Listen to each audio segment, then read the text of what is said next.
Form ready, sir? Yeah. आपका पिछला annual checkup कब हुआ था? August 5th last year.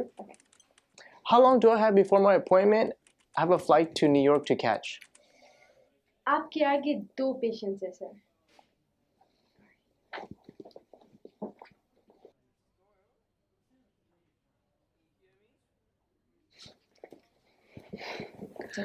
या नंबर आया है अभी, तुम जा सकती हो.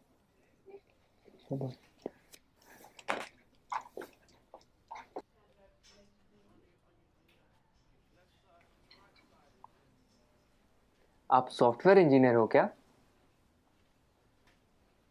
आप लोगों ने देश में कितनी तरक्की लाई है, सब कुछ कितना एडवांस हो गया है. Thanks. आप लोगों को देख के तो मैं एकदम हैरान हो जाता हूँ. आप कंप्यूटर में अंदर कुछ कोड करते हो और बाहर दुनिया बदल जाती है. इतना आसान नहीं है दोस्त. ये कुछ कोड का काम नहीं है. काफी मेहनत जाती है इसके पीछे. कॉम्प्लिकेटेड है, काफी कॉम्प्लिकेटेड. वाकई इसीलिए तो आपको इतनी तनख्वाह मिलती होगी ना. Why does everyone just sees the money in it? इसके पीछे की मेहनत कोई नहीं देखता. हम हिंदुस्तानियों की सोच ही छोटी है.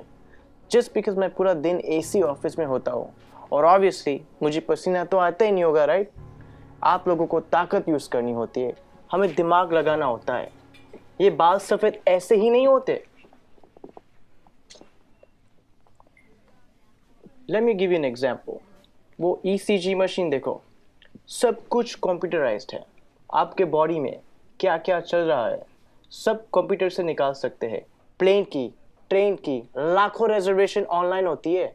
बैंक के ट्रांजैक्शन सब एक सिंगल डेटाबेस में. Data integrity, locking, data security. कुछ आइडिया ये सब डिजाइन करना कितना कॉम्प्लिकेटेड है और आप कह रहे हैं कि कोडिंग करना आसान है. आप ये सब कोड करना जानते हो? पहले करता था, अब मैं प्रोजेक्ट मैनेजर हूँ. मेरी टीम सब करती है. ओह, तो अब काम आसान हो गया होगा. इस फील्ड में कुछ आसान नहीं है. जितना ऊपर जाओ उतनी ही रिस्पॉन्सिबिलिटी बढ़ती है, काम बढ़ता है, स्ट्रेस बढ़ता है. कोडिंग और डिज़ाइनिंग ये फिर भी आसान है, लेकिन अब मुझे पूरी टीम संभालनी पड़ती है. 10 लोगों को हर रोज़ जवाब देना होता है, क्वालिटी मेंटेन करनी होती है. 2 घंटे ईमेल ना चेक करूँ तो लोग पैनिक करने लगते हैं. एक साइड से रिजल्ट का प्रेशर होता है और दूसरी साइड को कस्टमर को रिप्लाई करना होता है. रिक्वायरमेंट्स बदलती रहती है और यूजर्स को कुछ और चाहिए होता है और आपका बॉस कभी सेटिस्फाइड नहीं रहता. दोस्त, शायद तुम्हें पता नहीं है टेंशन और प्रेशर साथ में हैंडल करना कैसे होता है. मुझे पता है सर, टेंशन और प्रेशर दोनों साथ में हैंडल किया है. 6 साल पहले की बात है. हम लगभग 30 लोग रात के 3 बजे पॉइंट 4875 को कैप्चर करने के लिए बढ़ रहे थे. दुश्मन ऊपर से फायरिंग कर रहा था. अगली गोली किसके नाम पे लिखी थी पता नहीं था. उजाले से पहले हमें वहां पहुंचना था. वक्त काफी कम था हमारे पास. होश तो तब आया जब अगले दिन हम चोटी पर तिरंगा लहरा रहे थे और तब हम बचे 30 नहीं 4 लोग थे. आप Subedar Sushant from 13 Jammu and Kashmir Rifles on duty at Peak 4875 in Kargil.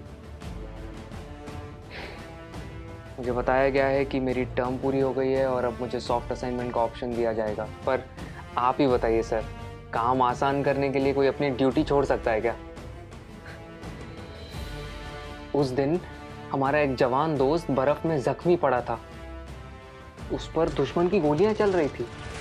हम सब बंकर के पीछे छुपे हुए थे. उसे बचाना मेरा कर्तव्य था और मैं उसे बचाने जाने वाला था, मगर मेरे कप्तान ने मना किया और कहा कि तुम नहीं जाओगे. मैंने इस यूनिफॉर्म में सबसे पहली कसम ये ली थी कि देश की सुरक्षा के बाद मेरे आदमियों की सुरक्षा सर्वोपरि है. ये कह के वो खुद चले गए. उस जख्मी जवान को बचाते बचाते हमारे कप्तान शहीद हो गए. उस दिन से जब भी मैं बॉर्डर पर होता हूँ, उन गोलियों की आवाज़ और कप्तान का आखिरी चेहरा मेरे सामने आता है. वो गोलियां शायद मेरे लिए थी.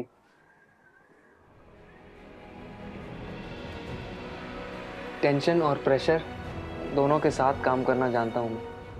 Sir, tables on. या sure. It was nice meeting you. Thank you for your service. जय हिंद। जय हिंद।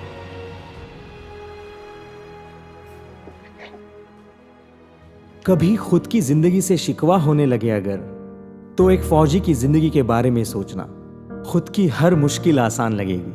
जो खुद की सांसें दांव पर लगाकर पूरे देश की सांसें चलाते हैं, हर वक्त जान हथेली पर होती है, फिर भी हमेशा मुस्कुराते रहते हैं। जिन्होंने डर को भी डराया है और देश के लिए जीना क्या होता है, ये इन सरहद के पहरेदारों ने हमें सिखाया है।